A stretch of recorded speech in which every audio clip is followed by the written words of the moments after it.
Chapter 1. The Beginning of the End. Ava is sitting at the funeral of her fiancé, the man she planned to spend the rest of her life with. Memories of the beautiful moments they shared during their 6-year relationship flood her mind. Even the ones they had yet to live, tears fall onto the engagement ring on her left hand. It was supposed to be just a simple, peaceful 2-week business trip to Tokyo. Who could have known that Tom, the love of her life, would never return? When I was informed of the tragedy, I had more questions than answers. Japanese authorities refused to cooperate. No matter who I asked, no one would say exactly what happened to him or how he died. After months of fruitless searching, the case was closed. And the result? Circumstances of death, unknown, cause of death, unknown.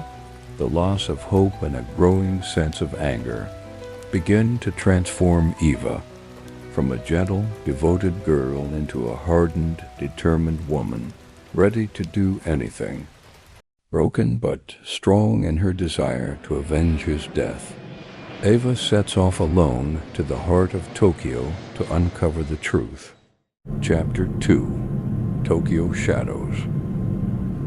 The plane landed on the runway off Tokyo's Haneda Airport. I stood up from seat with a tremble in my chest, clutching passport, a fake identity in pocket of my blazer. It is a journey I was never meant to take. Tokyo immediately felt like a labyrinth, dazzling, noisy, and so unfamiliar. Beneath that glittering surface, there was hidden something dark. I know it. I can feel it. Tomas's death was no accident. I checked into a cheap but clean hotel in Shinjuku.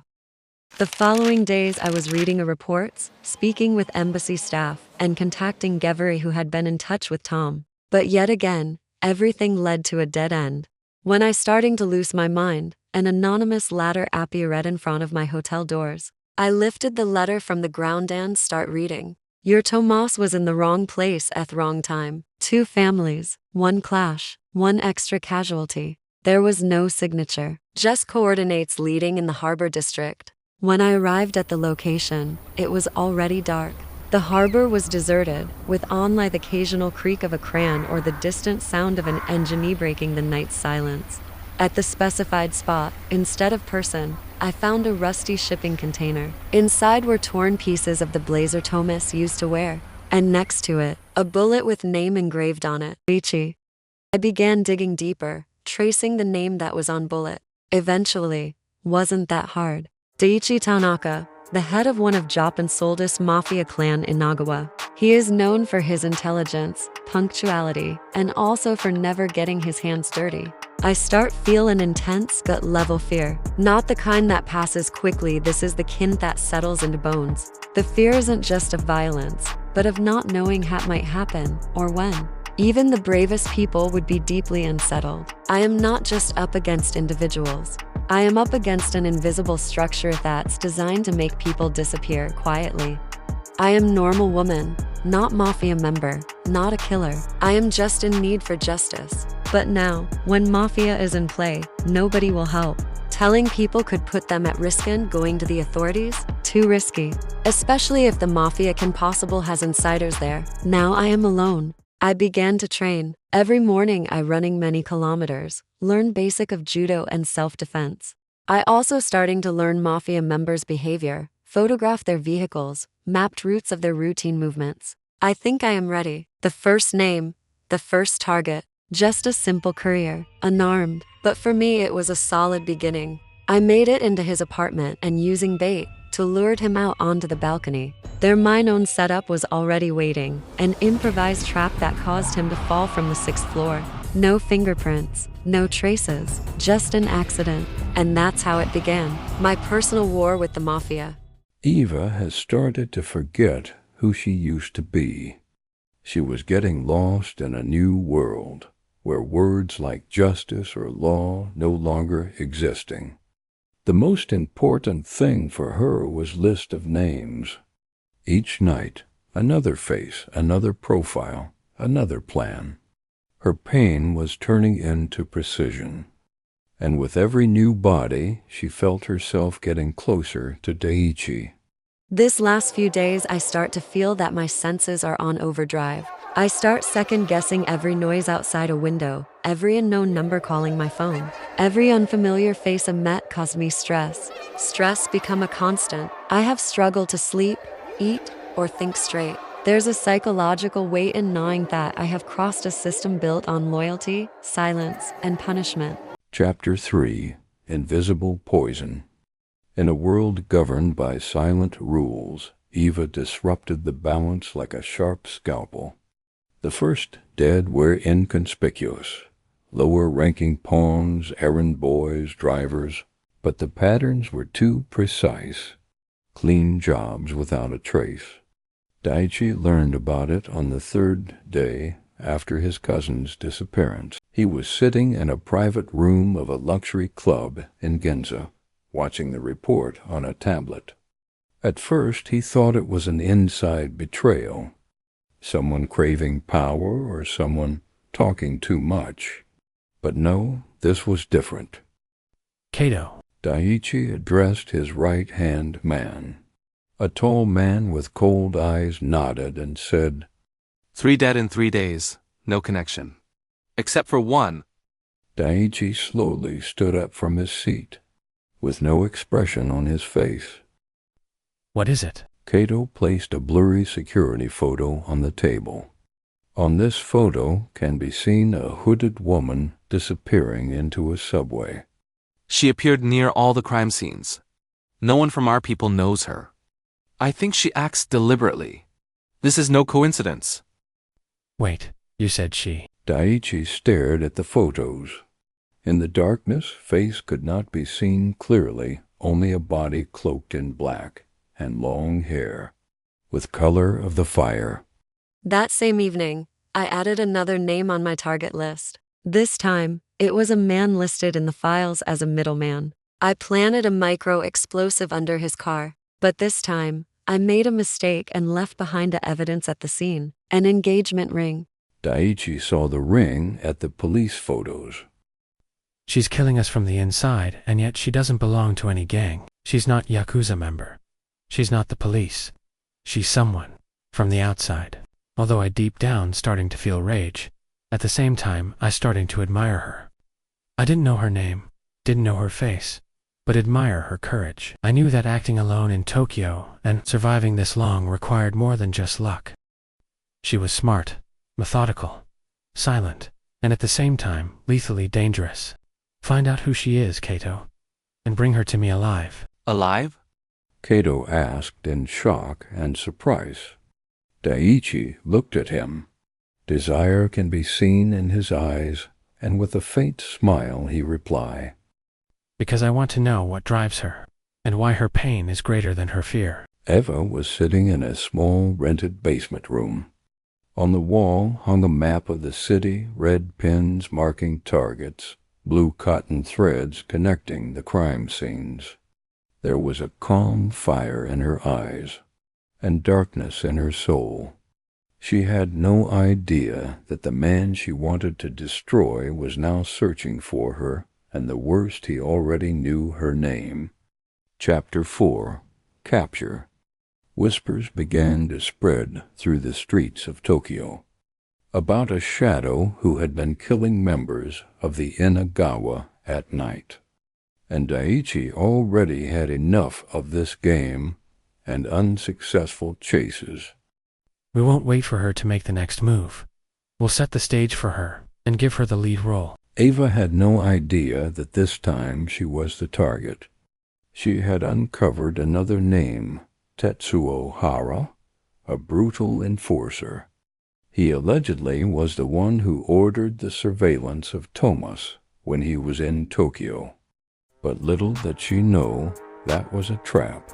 When I entered the abandoned warehouse where Tetsuo was supposed to have a meeting, everything felt the same as before. Dark, quiet, deserted. As soon as I stepped into the main area, there was a click, and the lights turned on. In no time, I stood there alone surrounded by men in black uniforms. They must be corrupted police officers, and now their guns aiming directly at my head. There is no point in fighting. And so it was quick. No shots fired. As they were putting handcuffs on me, I looked one of them straight in the eyes. Tell him this isn't over yet. Right after I finished the sentence, I feel a struck on the back of my head and immediately lost consciousness. When I woke up, I felt a sharp pain go through my head. My eyelids were heavy, and pain clenched my neck. I looked around, and the only thing I saw was concrete. Gray, raw, cold concrete. A room without windows, without clocks, without sound. And then, after endless hours of silence, footsteps entered. Slowly, steadily, and each step echoed like a verdict being passed. The door opened, and he was standing there, Daichi Tanaka. A flawless suit, a perfectly tied knot on his tie, his face completely calm. He stood there silently for a long time, just watching me. He looks totally different than I imagined, more like the CEO of an empire than a criminal. Looks like power, control, and secrecy are the pillars of his life. He stared directly into my eyes, as if trying to read my thoughts. I didn't want to show even a trace of weakness, so I didn't look away, not even a millimeter. I could feel the tension between us, silent, electric tension, as if the air around us was sparking. Why? He finally broke the silence. I didn't answer, so Daichi took a step closer. He crouched beside me so that our eyes were on a same level. He waited for a moment, still expecting an answer, and then suddenly leaned closer to my left ear. He came so close, I could feel his warm breath on my neck. In that moment, a shiver rushed through my entire body, a mix of fear and desire that stole my breath away. It was as if the world had stopped for a split second. This can't be happening. It's not possible for me to feel something like this for him, is it? His touch wasn't just on my skin, it reached somewhere deep inside me, where words can't go. Why all of this? His voice remained calm, but I started to realize something. How is it that I'm not dead yet? How is it that I'm sitting here, across from him, and he's asking why? Shouldn't it be irrelevant for him? Is it possible that he cares? Truly cares? A few days had passed since I last saw Daichi. After our first encounter, they moved me to a standard room. I was still restrained, but this time I had a window, plenty of natural light, and most importantly, a comfortable bed. Later that same day, a doctor came to treat all my wounds. They brought me food and water 3 times a day, but out of fear it might be poisoned, I refused to eat. Without the nutrients my body needed, I slowly began to weaken. Sir, I apologize for the interruption. It's fine, Kato. I was planning to send for you anyway. I have a task for you. From the drawer of my desk, I pulled out a ring and began rolling it between my fingers. Have you found anything out about that man? His name was Tomas, 27 years old. He died during a business trip here in Tokyo. The funeral was only a few months ago. His case was closed as unresolved surprisingly quickly. Well, that explains a lot. Sir, one more thing. I've received information that she refuses to eat. Thank you, Kato. You may go now. Footsteps outside my door woke me from sleep. I am more than sure these are his footsteps. I don't know how it's possible, but I can recognize his steps among all the others. With the last of my strength, I sat up just as the door opened and he walked in. This is all because of this, isn't it? He reached out his hand toward me, opened his palm, and a diamond glistened in the light. It was my engagement ring, the one I had lost at the crime scene. I stared at the ring in his hand as if it were the only anchor connecting me to the past, as if I had forgotten who I was, and that tiny glint of light was meant to remind me that the world outside still existed, that there had once been someone I loved, someone who is gone now. The tears I had been holding back for days finally betrayed me. I couldn't stop them. Daichi stepped closer and gently placed the ring on the nightstand beside me. You left your engagement ring at the crime scene. If the police hadn't found it, if someone else had, you wouldn't have survived. His voice was firm, but there was something strangely personal in his tone. It wasn't my clan who caused his death. I clenched my fists, feeling my nails dig into my palms. Then who did? I snapped, my voice trembling with fury. Who else but your people? Who else but you, Daichi? I don't know that yet, but I'm certain I can help you find out. Why would you want to help me, after everything I've done to your people? I asked in confusion. Daichi remained a few steps away from me, his hands buried in his pockets. His face was unreadable, calm, almost too calm. Because now you're one of us. And around here, we take care of our own. I blinked, then gave a bitter, sarcastic smile, though there was more pain than humor in it. One of our own? What's that supposed to mean? I wanted to sound strong, fearless, but my heart was racing, and my thoughts were a one big storm. Chaos roared inside my head. You don't have much of a choice, Eva. I can't let you go, and deep down, you know that, right? I've never met anyone as bold or as reckless as you. Taking a fight with my clan, and me, all on your own. Someone like you could be useful. His voice softened, but beneath it I heard something else, maybe respect, maybe even admiration, and something dangerously close to affection. I gasped. I couldn't believe what I was hearing. Me, a part of the Mafia, at the side of my sworn enemy? My thoughts spiraled. What if he was telling the truth? What if he really was my only chance to find out what happened? To bring justice? I want to trust him. Can I trust him? Chapter 5. New family, new home. Kato. Daichi called toward the door. A few seconds later, the door opened and someone I hadn't seen before entered. Nice to meet you, Eva. My name is Kato. Kato is my right hand, the person I trust most here. Don't be afraid to talk to him about anything. Well, Kato, nice to meet you too, and I already know the first thing you could help me with, I said, with a slightly sarcastic tone in my voice. I lifted my hand, which was still cuffed, to the bed. I noticed Daichi smirk faintly at the corner of his mouth. Kato glanced at Daichi, and without a single word spoken, it was more than clear he was waiting for his approval. Daichi simply nodded, and Kato took a small key from his pocket and unlocked the cuff. Kato will explain our rules and also show you around.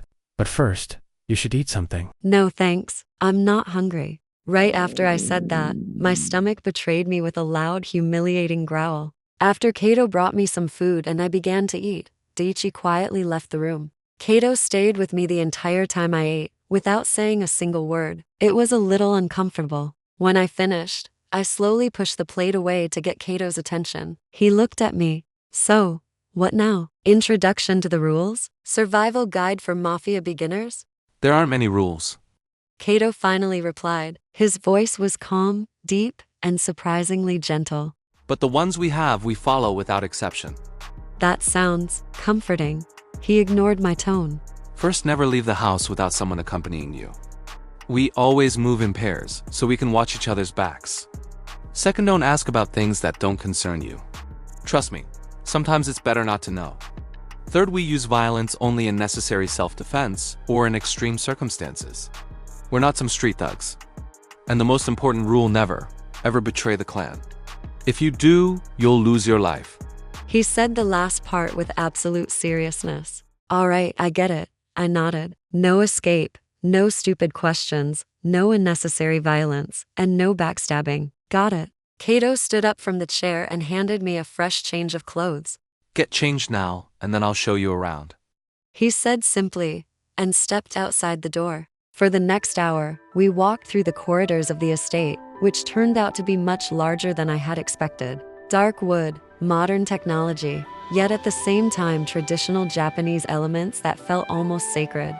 There were paintings on the walls, old swords, I even caught sight of a katana stand. It was beautiful and breathtaking. But at the same time, everything around me screamed that I didn't belong, that I was someone who didn't understand their culture at all. Kato stopped at another door. This is where you'll be staying. It's your new room. Boss wanted you to have some privacy. I stepped inside. The room was much nicer than the first one. Spacious, with a real bed, a bookshelf, a desk, and even a small balcony. And on the table was a book. I stopped and picked it up. It was a diary, blank diary. Maybe boss wants to give you a chance to rewrite your story. I'll take you to meet the others now. Kato said calmly, as I gave one last glance around the new room. The others? I raised an eyebrow. You mean the ones who would rather see me in a concrete coffin at the bottom of the river? Kato said nothing. He simply turned and started walking down the corridor. I had no choice but to follow him. The path led to the lower floor of the house. The air was different here, much heavier. It smelled of iron, sweat, and danger. We passed through metal doors and found ourselves outside on the training ground. Out in the open area, men's were training. All of them were tall, muscular, disciplined, and moved with the precision that spoke of years of experience. One was practicing his shooting at the range. 2 others were sparring in a silent, focused fight. Another one was punching a heavy bag so furiously that the rope holding it stretched with each strike. Wait, they're all men. I slowed my pace. Eyes turned toward me almost instantly, but Kato simply gestured for me to keep going. Listen everyone, this is Eva. He announced clearly once I stopped just right behind him. Starting today, she's part of the family. Daichi decided so. And his decision applies to all of us. The air grew thicker. The stares falling on me were anything but friendly. Some were scrutinizing, others outright hostile. Then a man in the front row, shaved head with a scar across his cheekbone, spoke up. Is that the woman from the harbor? Yes. And we're supposed to act like that's fine. Like our men didn't die because of her. Kato didn't flinch. No, but you will follow the rules, and if anyone has a problem, they can take it up with me. Silence. Scar looked away, but the threat in his posture remained. Then, one by one, they all returned to what they were doing. Kato, I said softly, just enough for him to hear. He nodded, indicating he was listening. Why are there only men here? A flicker of surprise crossed his face for a moment. All men, yes. That's how it's always been until now. Chapter 6. Among Wolves. Kato wanted to take me back to my room, but I stood still. Wait, I said, glancing around the training ground again. I want to try. Try what, Eva?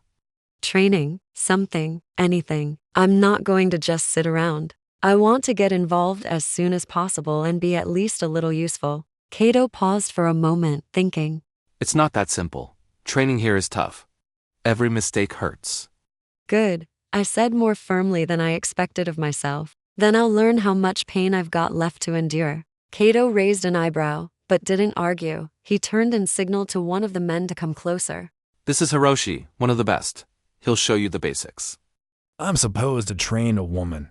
I'd break her with one strike. Show her some technique. And please try not to kill her. Hiroshi nodded silently and turned to me. All right, we'll start with the basics. Shoes off. Tie your hair. If I'm going to teach you how to fall, I don't want you bleeding all over the tatami. Understood.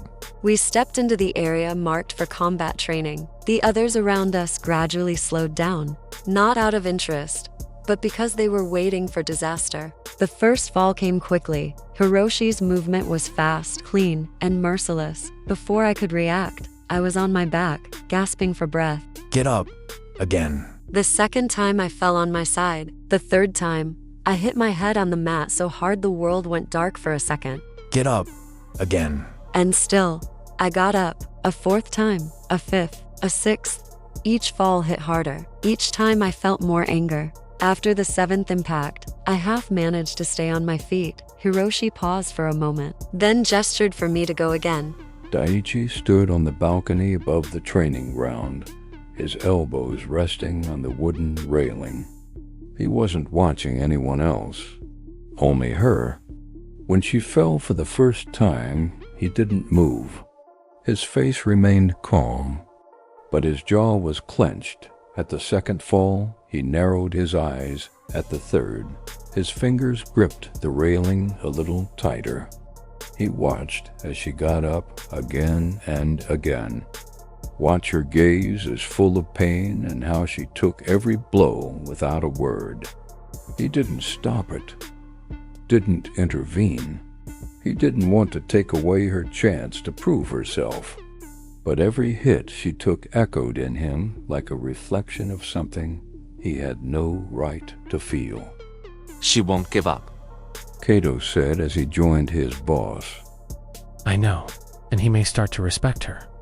Maybe even the others will. Daichi nodded and then disappeared as quietly as he had come. I stand up slowly. My chest heaved like I'd just run a marathon. Hiroshi looked at me for a moment, then silently walked back to the others. And for the first time, I didn't feel only hostility on the training ground, but also a quiet recognition. The walk back to the room was silent. Eva tried to keep her head high, but it was clear that every step hurt. Her breathing was shallow. Can you make it? No answer came, just the hint of a nod.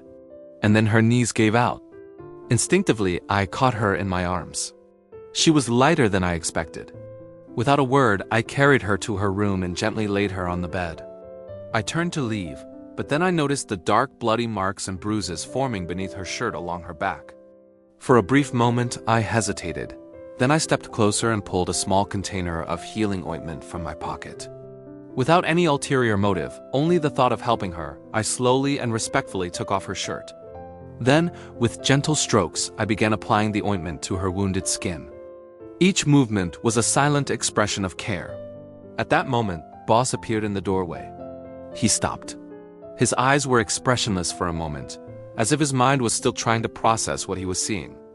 Then came the tension, not in his face that remained like stone, but in his posture, in his shoulders, in his clenched fingers. What are you doing, Kato? I froze for a second. She fainted. She had some nasty wounds on her back. I was just helping her. Boss slowly walked from the doorway to my side, but his gaze didn't move from my hand, still holding the ointment jar. Silence. Long, heavy. The air felt thicker. Eva shifted slightly on the bed, but didn't wake. Her breathing had calmed, softer. Boss took a step back. Thank you, Kato. You can go now. Kato stood up, nodded without a word, and left. The door closed quietly behind him.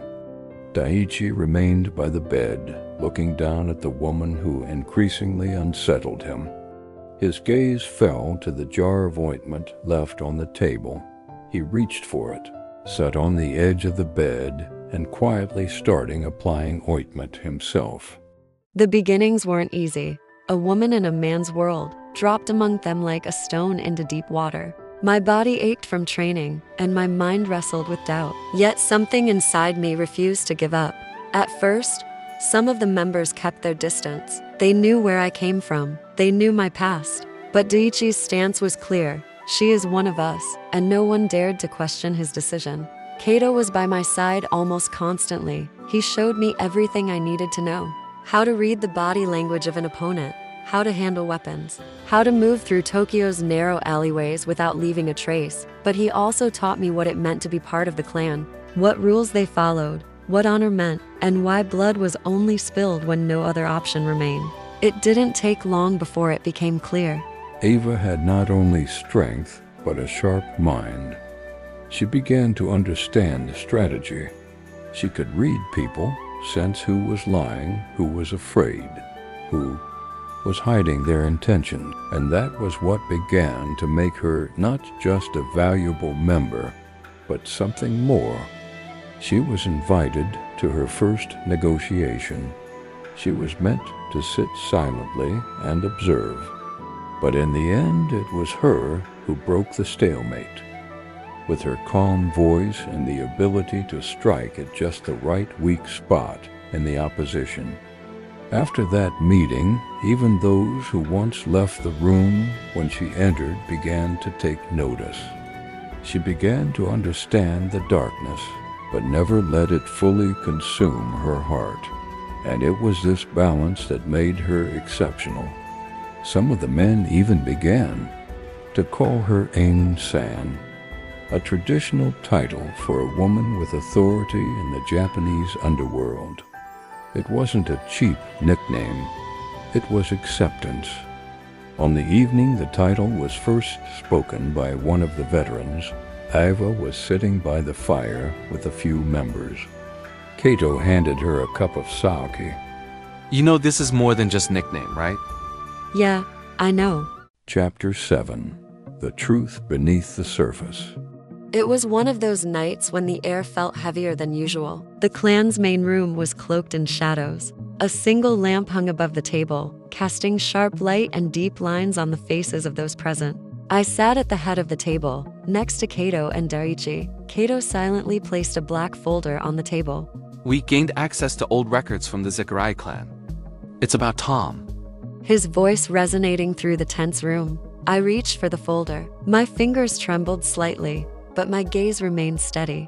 I opened it, and right on the first page, a familiar face stared back at me. It was him. His wedding ring, his expression, that calming presence I had once loved. My heart skipped a beat. The next pages were photo evidence. Thomas meeting with a man from the Arakawa syndicate. The following page transcripts of recorded calls, short phrases, codes, deals. And then it came, a SB. Kato inserted it into the projector. A grainy video appeared showing Thomas sitting in a warehouse with members of the secret police. I'll bring them in. Just get Ava out of the way. I just want her to survive. No one else matters, Tom said in the video.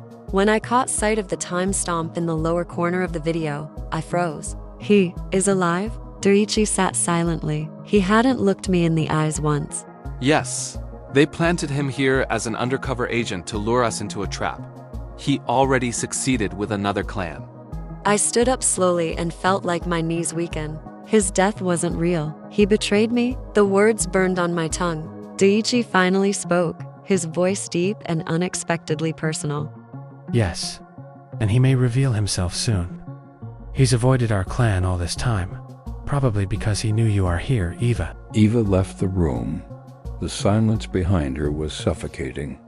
Kato looked at Daichi. Did we do the right thing? Aren't you afraid she helped him betray us? We had no choice. Sooner or later, she would have found out he was alive and what he was planning. Now we have nothing left but to trust her. I was standing and leaning with my forehead against the cold wall. 1,000 questions and 1,000 emotions buzzed in my mind. The footsteps behind me were quiet, but I recognized them as always. Daichi stopped a few steps behind me. I turned to face him, my eyes full of pain, but without tears. I looked into his eyes. A silent understanding began to pass between us. And at the same time, a conflict of guilt, fear, and desire. Thank you for keeping your promise and helping me find out the truth. Daichi nodded. He turned away, but ere he left, he turned back to me and said, You're not alone in this, Eva. You have us. You have me. Evening fell quickly. Silence settled over the whole house like a soft veil, broken only by the distant rustling of the night wind, which pressed against the wooden frames of the old building. I sat on the bed in my room, wearing a loose gray t-shirt, my hair loose and damp from the shower. I held a mug of hot tea in my hands, but it had long since cooled. A knock on the door was gentle, but not hesitant. Come in, I said softly. The door opened. Daichi stood in the doorway, holding a folder. I thought, you might want to know more. He said calmly, but with caution in his eyes. Put it down. I nodded toward the table. I don't want to talk about it now. Not today. He nodded. He was already turning away when I asked, Can you stay? I stopped and turned back to her. There was no plea in her voice, just a quiet wish that came from a place much deeper than words. Slowly, I moved toward the chair opposite the bed, but Eva shook her head. Eva, if I stay now, I won't leave anymore. She tapped my hand next to her. I sat down slowly. The tension between us raised. We were silent, and I watched her profile, her tired eyes, the small scars on her face I hadn't known before. My gaze slipped to her palm. Without a word, she reached out and placed her hand on mine. Our fingers intertwined, and in that silence, between the crumpled sheets and the darkened walls, more happened than in any conversation. When I leaned toward her, it felt natural. Our lips met. It wasn't a gentle kiss, but a hungry, restrained one. Weeks of suppressed tension shattered in an instant. His hand slid down to my hips, firm, but gentle at the same time. The kisses deepened. I pulled his shirt off, and my fingers paused for a moment on his scars, which excited me more. Our bodies intertwined, but it wasn't just physical. It was relief, acceptance, and a newly found certainty that I belonged to someone. At the morning, as I woke up, I slowly wrapped my arms around her from behind. Her back pressed against my chest, and my hand rested on her stomach. You're mine forever now, I whispered in her ear, and felt goosebumps ripple across her skin. She was so sensitive now, even to my mere voice. Chapter 8. Two Worlds. Eva stood between two worlds, the one that lost its color long before she stopped being an innocent girl, and the one that was dark but real. She stood between the past and the present, between Thomas, the man she once loved, and Daichi, the man she had loved now. Eva. Thomas said, his voice quiet but full of emotion. I want you to know that my feelings for you have never changed. He reached out to her, as if that gesture could pull time back. Come with me. You're not like them. You don't belong to them. You can still leave. Eva stared at him for a moment. Her gaze was calm, but deep in her eyes burned something that hadn't been there before. The awareness that she was no longer the person she once was. I'm not the one you remember, Tom. I've become a different woman. The one you knew is gone. She took a step, not forward toward Tom, but backward closer to Daichi. When you chose back then, be honest with yourself now. Your family is the police. Your path is the law. And I've made my choice too. She grabbed Daichi's hand. She looked into his eyes, and in her gaze there was no weakness. This is my family now, my new life. Thomas lowered his gaze. The words he wanted to say stayed unspoken. He knew he had lost her, not because of Daichi, but because of time and decisions that no one could take back. Daichi knew it was only a matter of time before the secret police showed up. And although he wanted to give Eva as much space as possible, time was pressing them. He looked at Eva, and she nodded, letting him know she was ready. It's time to leave the past behind. From now on, we will each go our own way. Thomas lifted his gaze, this time harder than ever before. I will always be on your trail. Today I'll let you go only because of her.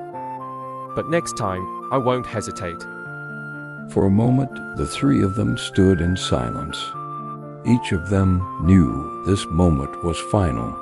Then Thomas turned and left. I remained standing beside Daichi, my head resting on his chest. Now he is my whole world, and I'm his. Maybe it wasn't the end of a fairy tale, but it was the beginning of something else, something real. The end.